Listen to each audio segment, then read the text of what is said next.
আজকের দিনটা ছিল আমার দ্বিতীয় বাচ্চার নেওয়ার প্রস্তুতি পর্ব। তা ঠিক নয়, 7 মাসের 7 চলছে। আমার পিসিমণির বাড়ি থেকে, মানে আমার ছোট পিসিমণির বাড়ি থেকে আমার 7 দিতে এসছে একটা মেয়ে। তার শাঁখা পলা, সিঁদুর আর আলতা, এই নিয়েই কি তার জীবন? আমার প্রথম বাচ্চা হয়েছিল তখন কোভিড ছিল, যার জন্য তেমনভাবে কোনো স্বাদের অনুষ্ঠান বা কেউ স্বাদ দিতে এসেছিল সেরকমটা মনে পড়ে না। এমনকি আমার শ্বশুরবাড়ি থেকেও কোনো রকম কোনো স্বাদের অনুষ্ঠান হয়নি।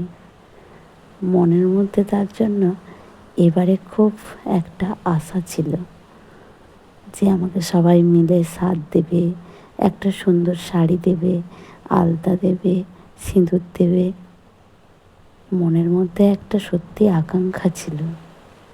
ছোট পিসিমণি এসছে স্বাদ দিতে, আমি তো খুবই খুশি, খুবই খুশি।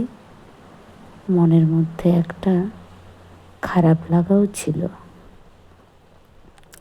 আমার বাবা মারা গেছিল হঠাৎ করে, আর ফিরে আসেনি।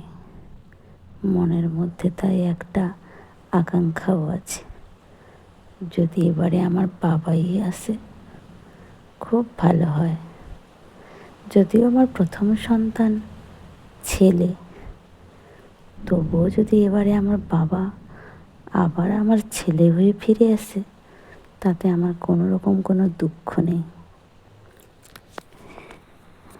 আমার প্রথম সন্তানের জন্যই অ্যাকচুয়ালি দ্বিতীয় সন্তানের আকাঙ্ক্ষা বা আশা করা।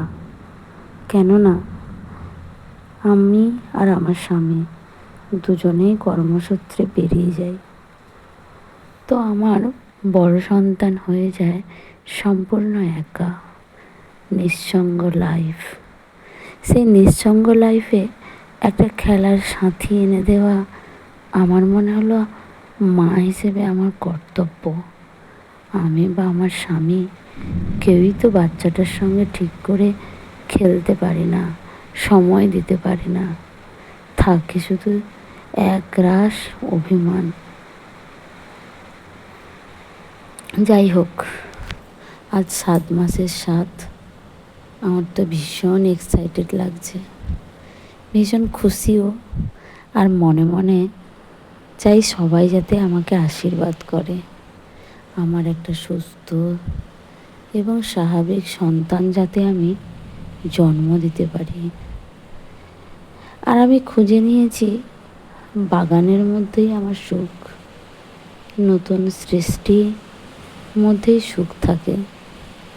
যেমন আমি আমার নতুন সন্তান জন্ম দেব, তার মধ্যে যেরকম আমার সুখ লুকিয়ে থাকবে, তেমনই আমার ছোট্ট ছোট্ট কাজগুলোর যে আমি ভিডিও শর্টসের মাধ্যমে দিই, সেগুলোর মধ্যেও আমি সুখ খুঁজে নেওয়ার চেষ্টা করি।